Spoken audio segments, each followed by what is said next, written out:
আজ ছিল অক্ষয় তৃতীয়া, আর আমি আমাদের বাড়িতে প্রতি বছরই ছোট করে পুজোর আয়োজন করি। এবছরও করেছিলাম, পুরোটাই কিন্তু এবছর নিজের হাতেই গুছিয়েছি, যেহেতু মায়ের শরীরটা ভালো ছিল না। আর পুজোর টাইমিং ছিল, ভালো সময় ছিল 2:12 পর্যন্ত। তার মধ্যে আমি ঘরটা বসিয়ে নিয়েছিলাম, বাট আরও কাজ বাকি ছিল। সব করতে করতে কিন্তু অনেকটাই বেলা হয়ে গেছিলো। আর পুজোর মানে মেনলি যে তিথিটা ছিল 6:40 পর্যন্ত।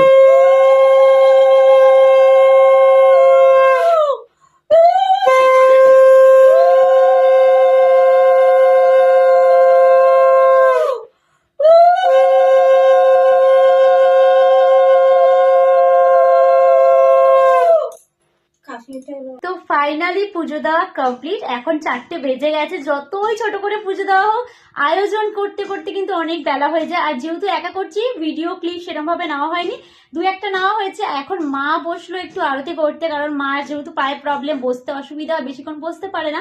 তো মা এখন একটু আরতি করতে বসলো। তো চলো দেখে নাও ঠাকুরের জায়গাটা কত সুন্দর লাগছে।